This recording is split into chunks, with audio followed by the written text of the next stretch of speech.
Hello everyone. Strength of material में हम कुछ रिकैप करते हैं। सबसे पहले है stress strain curve. Okay, stress strain curve में क्या है कि हम कोई स्पेसिमन लेते हैं। उस स्पेसिमन की लेंथ जो होती है वो क्या कहलाती है, गॉज लेंथ। उसमें P application gradual load P लगता है।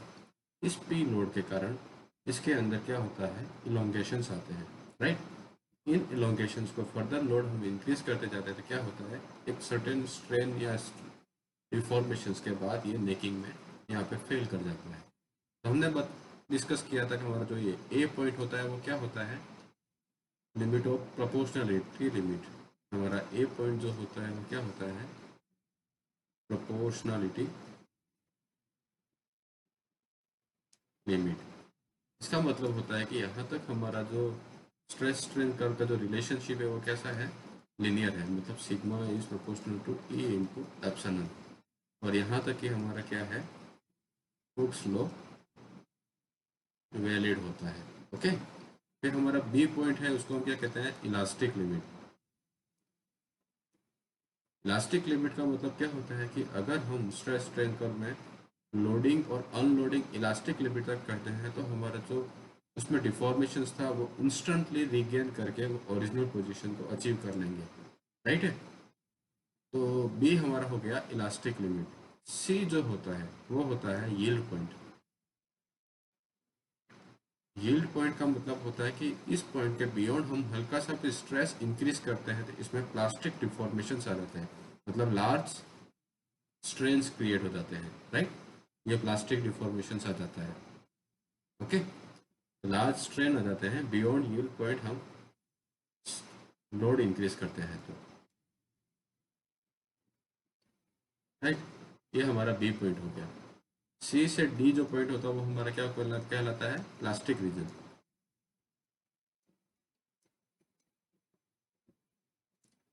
डी से ई का जो रीजन है इसे हम स्ट्रेन हार्डनिंग कहते हैं।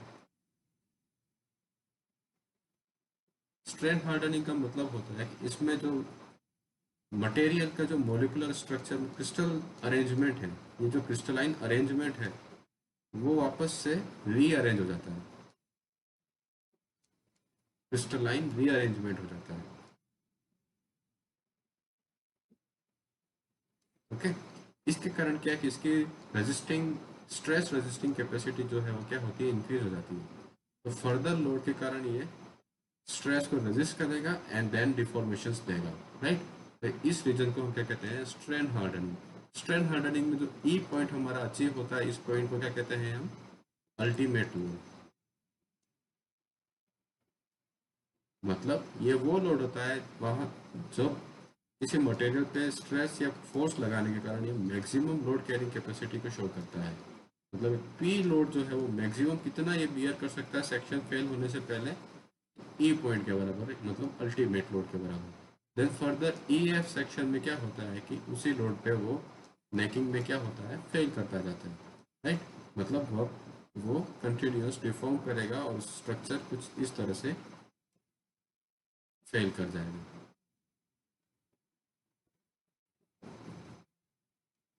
इस तरह से नेकिंग होगी और इस नेकिंग को फिर फर्दर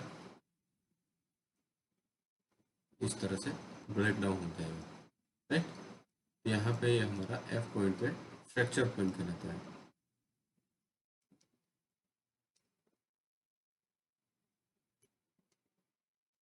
राइट। तो ये कंसेप्ट था हमारा।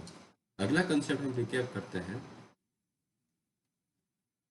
कि हमारा मटेरियल जो होता है जिस पे हम स्ट्रेस स्ट्रेन करके स्टडी करते हैं वो कैसा हो सकता है, ब्रिटल भी हो सकता है और डक्टाइल भी हो सकता है, राइट। जो ब्रिटल मटेरियल होता है उसका स्ट्रेस स्ट्रेन कर्व क्या होता है, ब्रिटल मटेरियल की एक प्रॉपर्टी होती है कि इसमें जो फेलियर होता है वो कैसा होता है, सडन फेलियर होता है, राइट। सडन फेलियर का मतलब होता है कि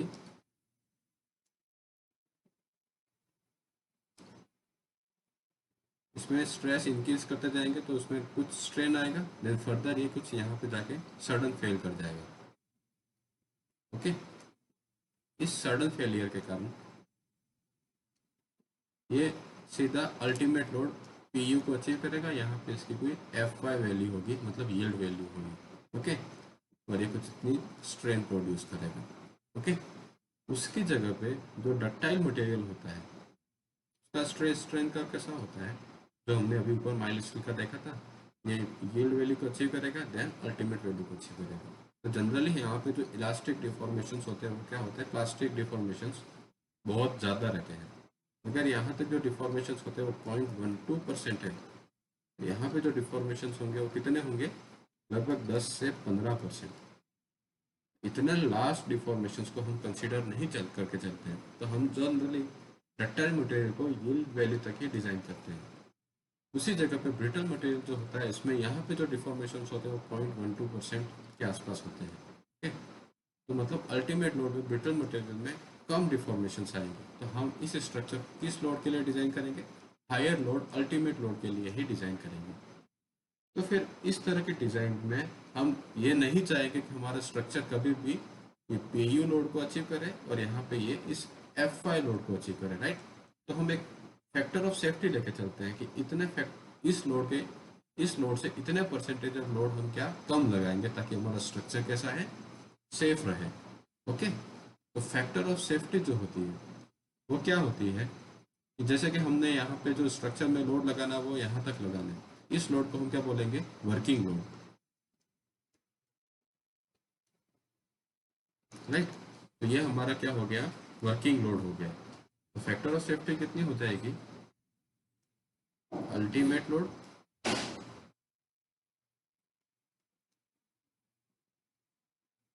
divided by working load,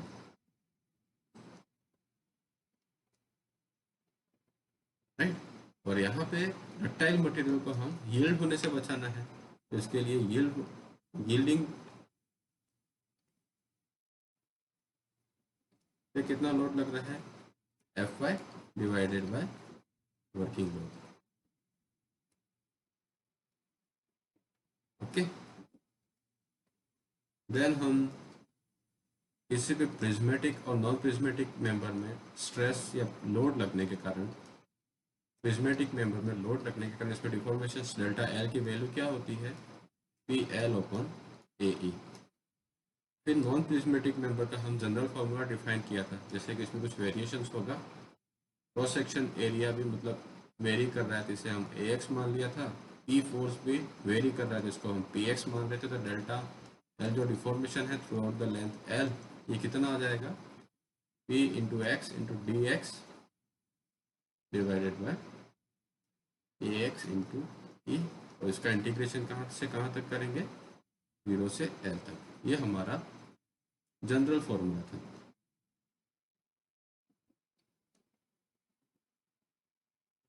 right. अब हम कुछ और न्यूमेरिकल सॉल्व करते हैं, जैसे कि हमने कल एक कॉनिकल सेक्शंस में सेल्फ वेट के कारण कितना डिफॉर्मेशन होता है वो देखा था, राइट। ये हमारा कौन है, इस कौन का इसके सेल्फ वेट के कारण कितना इलोंगेशन आता था, तो गामा L²/6E, ये हमने कल डिराइव कर लिया था, राइट। आज हम एक इसका फ्रस्टम लेते हैं, फ्रस्टम इन सेंस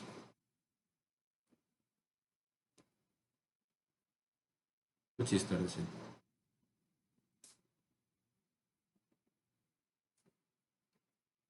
इसका सेल्फ वेट के कारण कितना इलोंगेशन होता है ये हमें फाइंड आउट करना है। ये A पॉइंट हो गया, ये B पॉइंट हो गया, ये C है और ये D है। इसका इनिशियल डाया कितना है, D1 है, और यहाँ पे जो डाया है ये कितना है, D2 है, राइट। इसका सेल्फ वेट के कारण जो इलोंगेशन होता है वो फाइंड आउट करने के लिए हम कैसे करेंगे, हमने माना कि अगर ये कोण पूरा होता, राइट, तो इसका कितना डिफॉर्मेशन होता, इलोंगेशन होता, जैसे कि हमने माना ये पॉइंट O है, ये B है और ये C और D है, राइट। इसमें हमें अगर elongation due to ABCD member निकालना है तो इसको हम क्या लिख सकते हैं, delta L elongation due to COD member minus due to self weight, okay, delta L due to A A O B, इसका भी अगर यहाँ पे रिस्ट्रेन कर रखा है तो ए ओ बी का अगर एफ बी डी बनाएंगे तो कैसा बनेगा, यहाँ पे रिस्ट्रेन है। ओके, इसमें भी सेल्फ वेट के कारण कुछ इलोंगेशन होगा।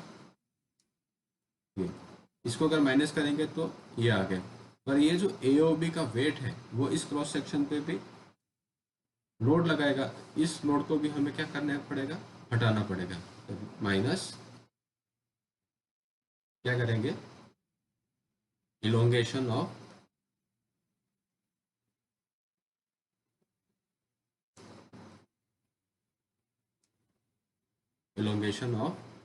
Member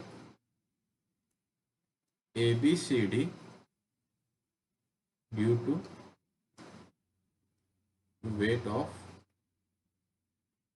A O B, right.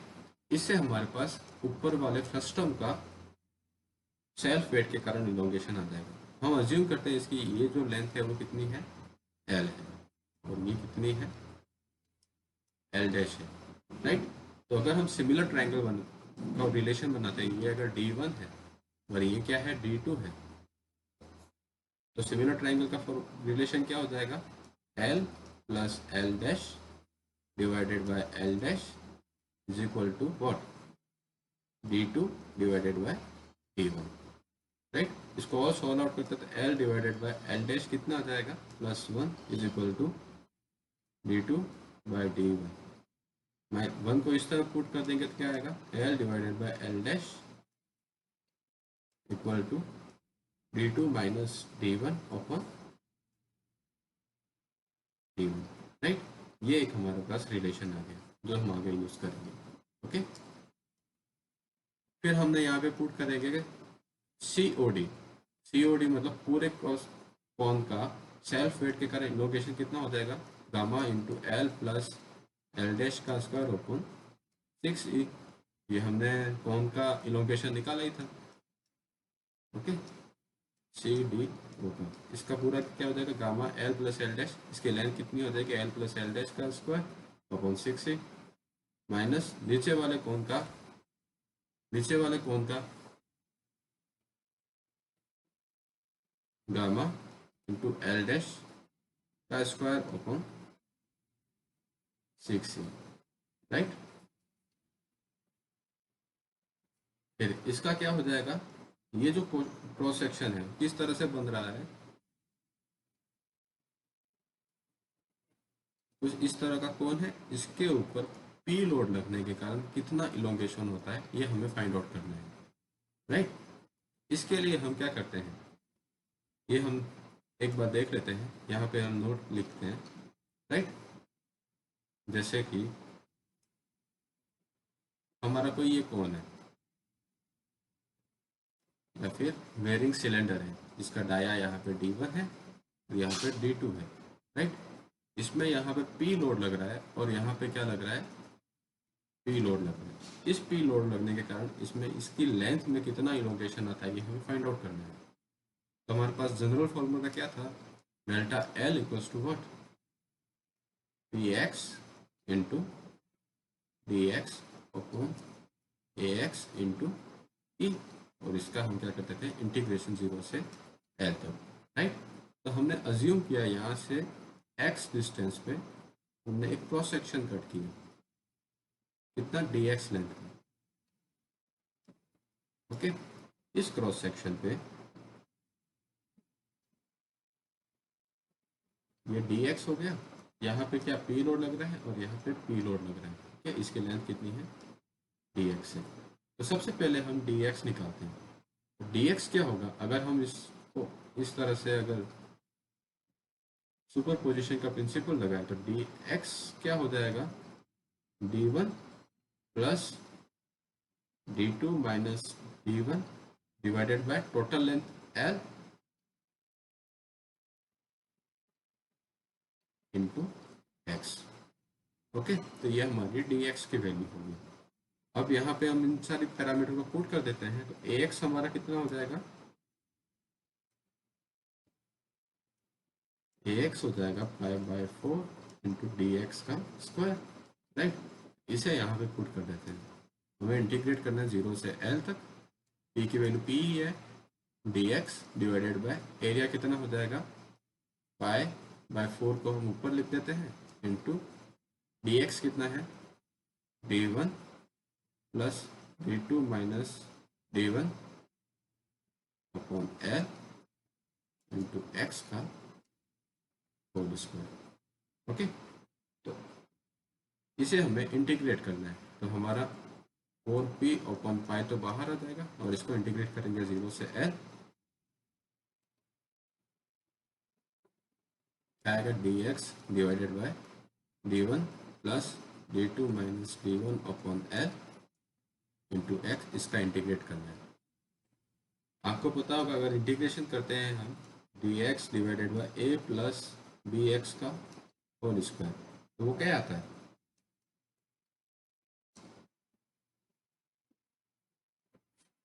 इसे हम लिख सकते हैं 1 upon a plus B X into what, 1 upon b, right. मतलब x की पावर माइनस n का इंटीग्रेशन करना है dx के साथ, तो क्या करते हैं x minus N plus 1 upon minus N plus 1, right. यही हमने किया है यहाँ पे, इनटू अगर यहाँ पे कोई a फैक्टर है तो उसको डिवाइडेड बाय a से मल्टीप्लाई कर देते हैं। यहाँ पे स्क्वायर था तो क्या हो जाएगा, a प्लस बी एक्स की पावर माइनस 2 प्लस 1, कितना आ जाएगा, माइनस 1। मतलब ये इन्वर्स लिख दिया हमने यहाँ पे a plus B X, right. और इसमें बी एक्स को फिर से इंटीग्रेट करेंगे तो अपन बी से मल्टीप्लाई कर देंगे, राइट। तो उसे हम यहाँ पे पुट कर देते हैं, 4p divided by pi into D x, इसकी रिलेशन क्या आ जाएगा, 1 divided by d1 plus d2 minus d1 upon l into x, और यहाँ पे आ जाएगा l upon d2 minus d1, 0 से l, राइट। अब इसको और सॉल्व आउट करेंगे तो हमारे पास जो रिलेशन बनेगा वो क्या बनेगा, 4pl divided by pi, x की जगह l की वैल्यू को पुट करेंगे और x की वैल्यू 0 पुट करेंगे तो 4pl डिवाइडेड बाय, जब l पुट करेंगे तो यहाँ पे क्या आ जाएगा, इससे ये कैंसिल आउट हो जाएगा, राइट।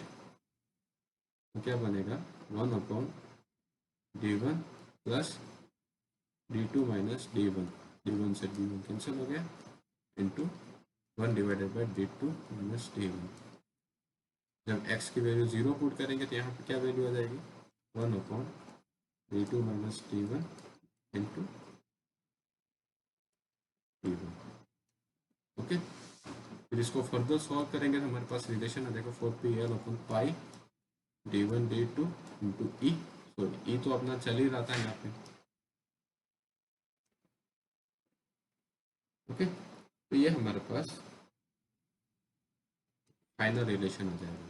इसको हम उधर यूज़ करते हैं जब हमारा कोई फर्स्ट टर्म है, मतलब हमारा कोण कैसा है, इस तरह से। तो यहाँ पे हमारा क्या है, वेयरिंग सिलेंडर है, राइट। ये ए हो गया, ये बी, सी एंड डी। यहाँ पे लोड कौन सा लग रहा है, पी। तो नीचे लोअर कोण जो था उसके सेल्फ वेट के कारण, लोअर कोण का सेल्फ वेट कितना होता है, 1/3 पाई डी बाई d1 बाय 2 का whole square into L dash, ये उसका वॉल्यूम हो गया। तो वेट कितना हो जाएगा, gamma into volume is equal to gamma into pi by 3 into d1 upon d1 square upon 4 into L dash, right. ये क्या हो गया, इसका वेट, और ये वेट किसके बराबर हो जाएगा, पी फोर्स के बराबर, राइट। यहाँ पे हमारी स्टार की वैल्यू कितनी आ जाएगी, स्टार की वैल्यू हो जाएगी 4pl upon pi d1 d2 into E, right. इतना डिफ्लेक्शन आएगा। p की वैल्यू क्या है, gamma into pi by 3 into d1 square upon 4 into L dash into L divided by pi into D one D two into E, right. अब इसे solve करते हैं, pi से पाई कैंसर, डी1 स्क्वायर से डी1 से डी1, तो यहाँ पे डी1 बचेगा, 4 से 4 कैंसिल, तो क्या बचा, gamma into D one L dash L divided by 3 into D two into E. ये हमारी इसकी वैल्यू होगी, इसको हम पुट इन इक्वेशन 2, राइट। यहाँ पे हम पुट करते हैं, तो उससे क्या आएगा, gamma into L plus L dash का whole square upon 6e minus gamma L dash का square upon 6e minus gamma D one D one L dash L divided by 3 D two into E, right.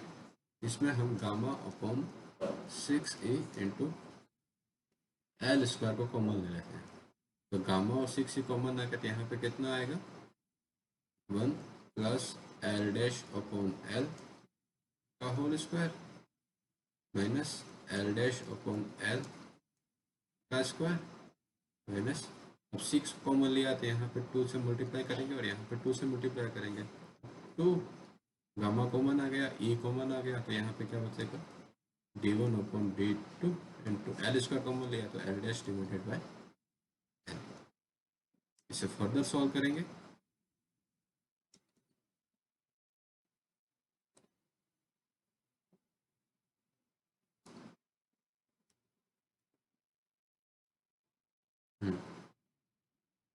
इसे further solve करेंगे, twice into gamma, gamma बाहर आ जाएगा, into D one upon D two into what L dash upon L, okay. तो gamma into L square upon 6e, इससे open करेंगे 1 plus L dash square upon L minus 2 L dash upon L plus 2, right, minus L dash upon L का square minus प्राइस of D one upon D two into L dash upon L. यहाँ से तो ये cancel हो गया,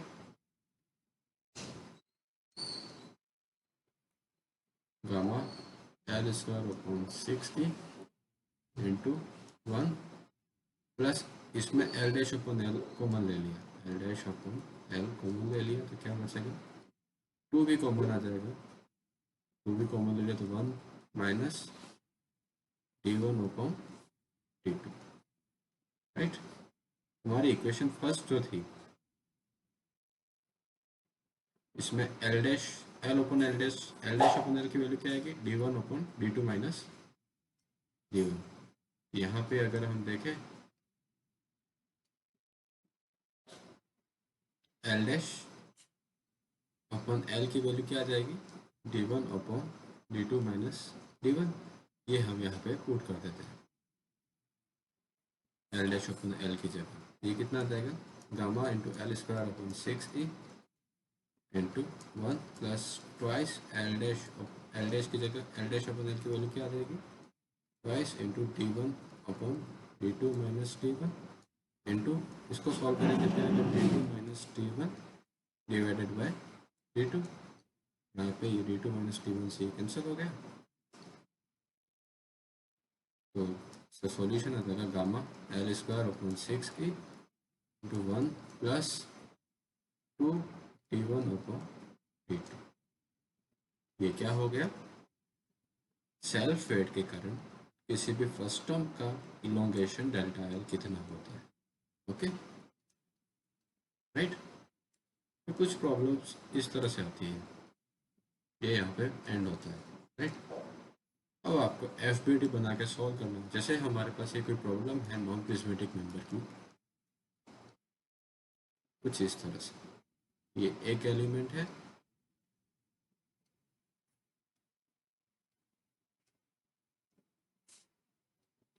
यहाँ पे दूसरा एलिमेंट है, यहाँ पे ये तीसरा एलिमेंट है,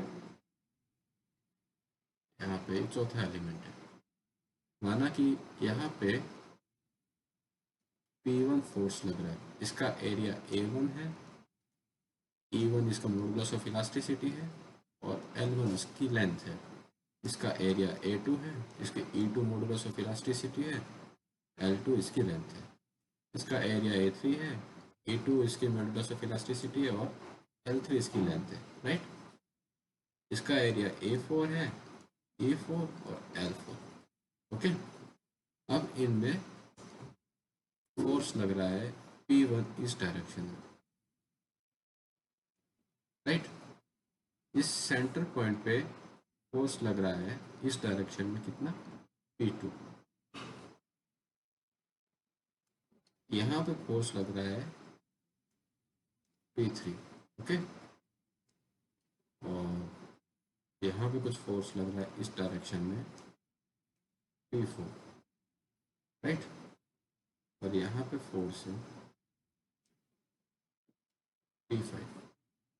तो आपको इन सारे फोर्सेस के बीच में रिलेशन निकालना है। इंडिविजुअल में कितना इलोंगेशन हुआ, डेल्टा एल आई ये फाइंड आउट करना है और सिग्मा आई फाइंड आउट करना है। तो इसको कैसे करेंगे, सबसे पहले एलिमेंट ए लिया, फिर बॉडी डायग्राम बनाएंगे। इस एलिमेंट पे यहाँ पे कितना फोर्स लग रहा है, P1।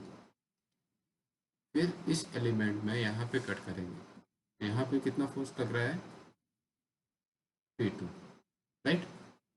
तो ये हमारा ए पॉइंट हो गया, ये बी पॉइंट हो गया, तो यहाँ पे हमने बी डैश माना। यहाँ पे देखो ये ए बी डैश, राइट। यहाँ पे P1 फोर्स लग रहा है, तो उसका रिएक्शन यहाँ पे कितना आया, P1। फिर बी डैश बी में, बी डैश बी में यहाँ P1 फोर्स लग रहा है, तो यहाँ पे कितना लगेगा, P1। और यहाँ पे कितना लग रहा है, P2। तो नेट फोर्स कितना हुआ, माना कि वो इस डायरेक्शन में लग रहा है, P1 माइनस P2, राइट। इस डायरेक्शन में कितना लग जाएगा, P1 माइनस P2, ओके। अब इस एलिमेंट को देखो,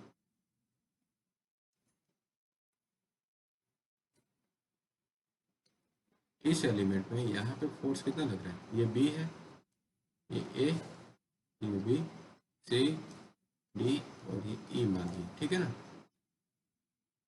यहाँ पे फोर्स लग रहा है P3। इस डायरेक्शन में यहाँ कितना फोर्स है, ये P1 माइनस P2 का रिएक्शन आएगा, P1 माइनस P2, राइट।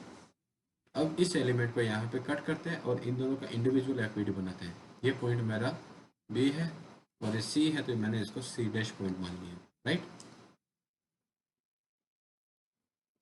तो B C डैश पॉइंट है यहाँ पे।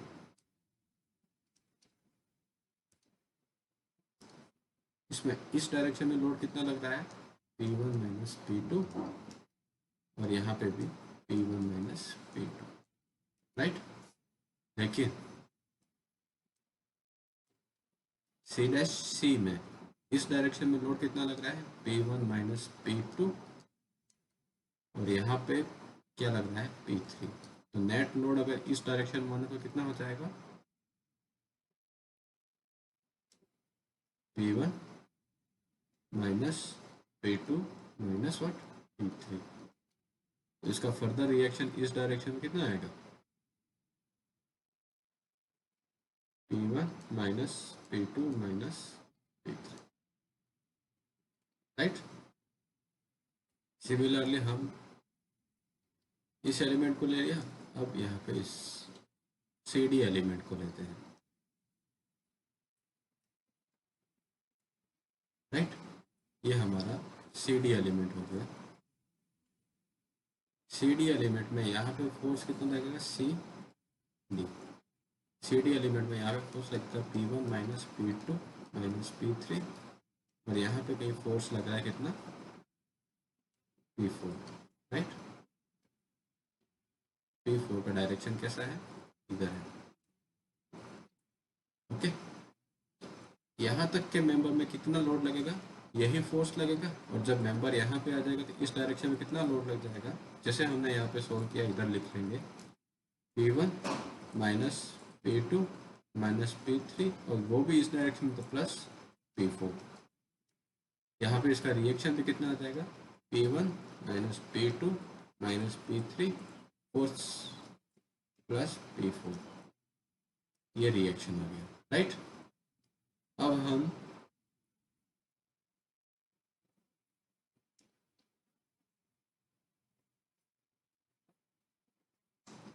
DE एलिमेंट को लेते हैं यहाँ पे, ओके। DE एलिमेंट में यहाँ पे P5 फोर्स है, तो ये किसके बराबर हो जाएगा, इस फोर्स के बराबर, राइट। तो P1 minus P2 minus P3 plus P4। अब हमें हर एलिमेंट में कितने स्ट्रेसेस जनरेट हो रहे हैं ये पता चल गया, ओके। अब हमें हर एलिमेंट में स्ट्रेसेस कितने, P फोर्स कितना है वो फाइंड आउट कर लिया। बाकी डेल्टा एल आई निकालना, इंडिविजुअल एलिमेंट में रिफ्लेक्शन निकालना है या इलोंगेशन निकालना है, उसका फॉर्मूला क्या होता है, P I into L I divided by A I into E I, okay. ये सारी वैल्यू हमें क्वेश्चन में दे रखी है और इसे हमने फाइंड आउट कर दिया। तो सभी के लिए हमने यहाँ पुट करेंगे, जैसे डेल्टा ए बी डैश के लिए निकालेंगे तो क्या हो जाएगा, P1 into L1 upon A1 into E1, okay. Delta B dash B के लिए कितना हो जाएगा, P1 माइनस P2 इंटू यहाँ पे L1 अपॉन 2 हो जाएगा, आधी लेंथ के लिए है तो divided by L1 upon 2 into A dash into A1 into E1। Similarly हम सभी के लिए निकालेंगे, बी सी डैश के लिए, ये आपको होमवर्क की तरफ पे करना है, सी डैश सी के लिए, ठीक है। फोर्स हमारे को पता ही है, लेंथ L/2 हो जाएगी, आधी के लिए A2 आ जाएगा और यहाँ पे E2 आ जाएगा, राइट। यहाँ पे भी A2 और E2 आ जाएगा, ओके। इस तरह से आपको सॉल्व करना है, ठीक है।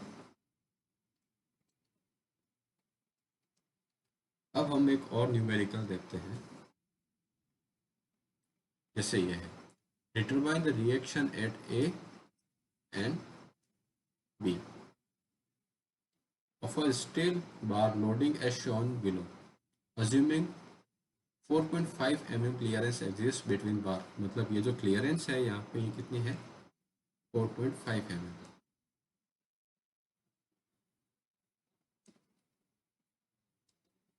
ओके। यहाँ पे ये जो क्लियरेंस है वो कितनी है, 4.5 mm, right.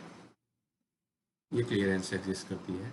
And the ground before the load applied, मतलब ग्राउंड से इसकी क्लियरेंस कितनी है और लोड कितना अप्लाई कर रहे हैं, इस पॉइंट पे 600 किलोमीटर का लोड अप्लाई कर रहे हैं, इधर 600 किलोमीटर का लोड अप्लाई कर रहे हैं, ओके। और इसका मॉडुलस ऑफ इलास्टिसिटी हमें दे रखा है 200 GPa, right.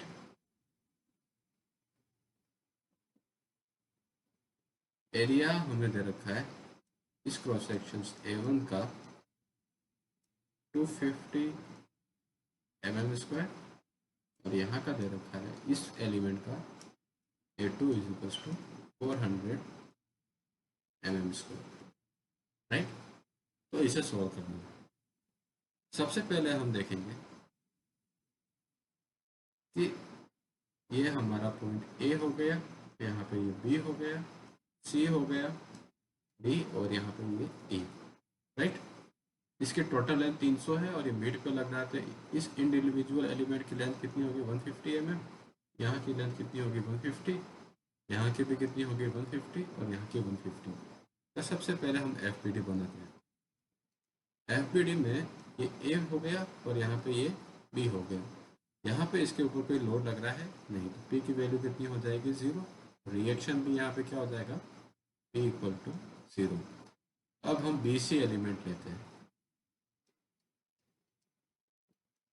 B C, B C में पी का रिएक्शन आ रहा है पी इक्वल टू 0, पर यहाँ पे अप्लाइड लोड है कितना 600 किलो न्यूटन का, तो टोटल रिएक्शन यहाँ पे कितना आएगा 600 प्लस 0, तो 600 किलो न्यूटन का, right.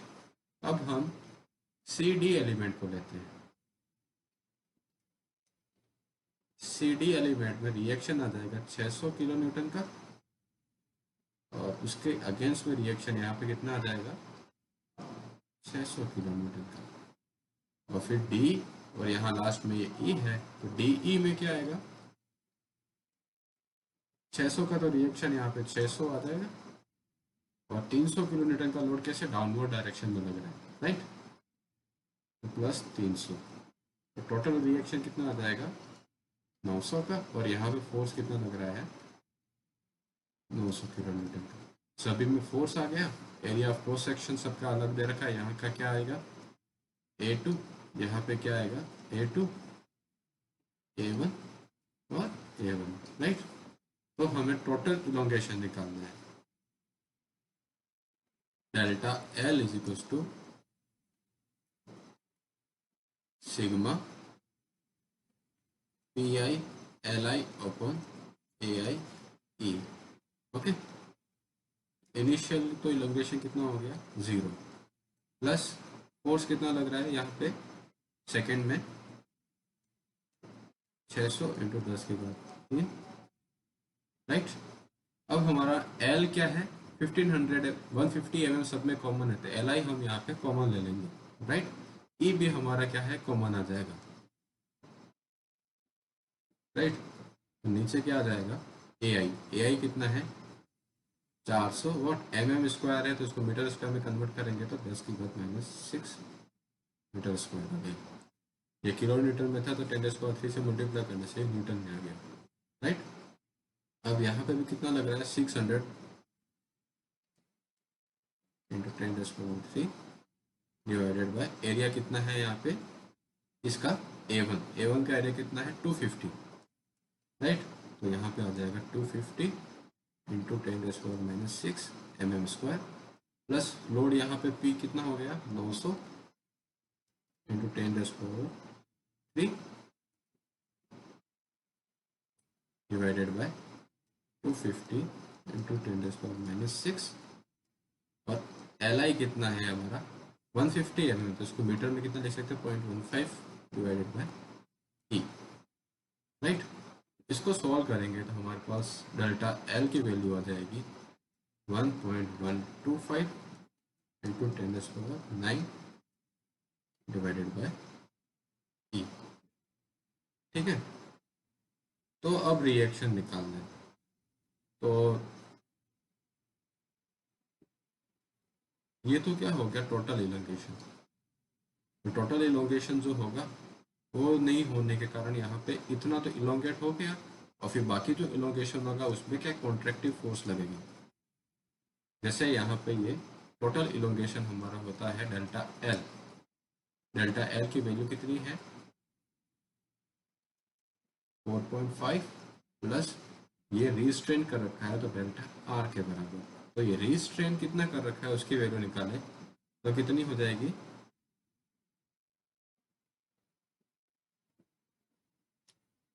Contraction due to reaction at, इस पॉइंट को हमने क्या माना है ये A है, इसको हमने A' मान लिया, ओके, एट A', वो कितना आ जाएगा delta R is equals to RB, minus में चलेगा कि कॉन्ट्रैक्शन हो रहा है RB into L1 upon A1 E1 plus RB into L2 divided by A2 E2, right. और यहाँ में माइनस साइन हो गया। ये कैसे किया हमने, जैसे हमने ये क्रॉस सेक्शन कुछ इस तरह से है, यहाँ पे रिएक्शन आया RB, उस RB का रिएक्शन थ्रू आउट चलेगा, राइट, और यहाँ पे रिएक्शन दे देगा RB, ओके। इस एलिमेंट के लिए लिखेंगे are B into L1 upon A1 E1, और इसके लिए लिख देंगे डेल्टा एल की value what, R B into L2 upon A2 E2। Total elongation delta L R कितना हो जाएगा, delta R equals to sigma L1 plus delta L2 sigma से। ओके, इन दोनों को ऐड करके यहाँ पे लिख दिया, राइट। अब इसको सॉल्व करेंगे।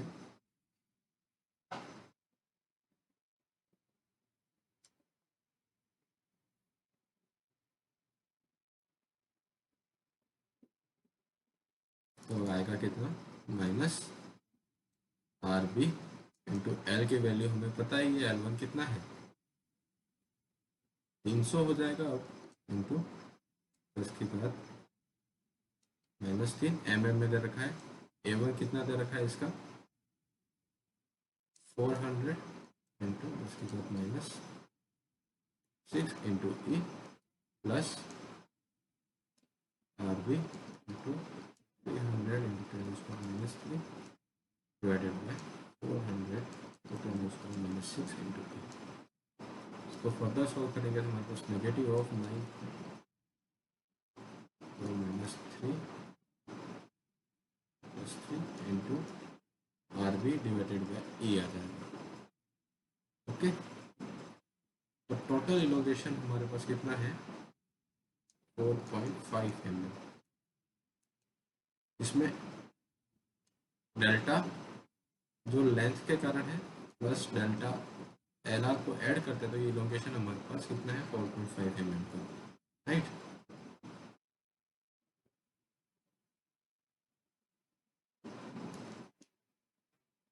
तो 4.5 into 10⁻³ equals to delta L की वैल्यू कितनी हो जाएगी जो हमने ऊपर निकाली थी 1.125 इंटू 10⁻⁹। यहाँ पे ई की वैल्यू हम पुट कर सकते हैं, ई कितना है 200 GP है, ई कितना है हमारा 200 गीगापास्कल। क्वेश्चन में दे रखा है तो इसको सॉल्व करके लिख सकते हैं न्यूटन पर मीटर स्क्वायर। ओके, यहाँ हम पुट कर देंगे 200 इंटू 10 की बात 9 minus 1.95 R B divided by 200 into 10 की बात, राइट। यहाँ से हमारे पास आर बी की वैल्यू आ जाएगी, R B equal to 115.4 into 10 की बात 3 न्यूटन। इसको लिख सकते हैं 115.4 kilo newton, right. R B आ गया। अब क्या है कि आर ई निकालना, reaction at other support. Okay, reaction at other support कैसे निकालेंगे,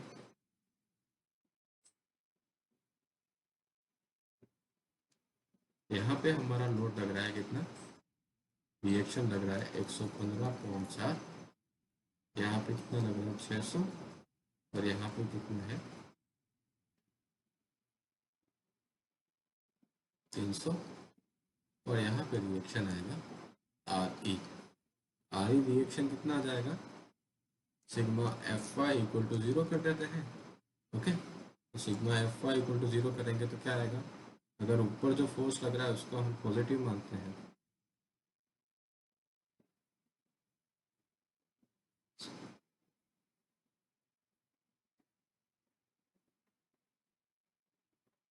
तो 115.4 minus 600 minus 300 plus R E equal to 0।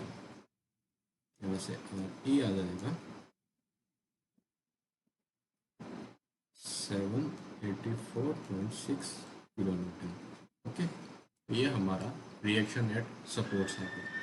Okay, इसी के साथ ये क्लास एंड करते हैं। Okay, thank you so much, जय हिंद।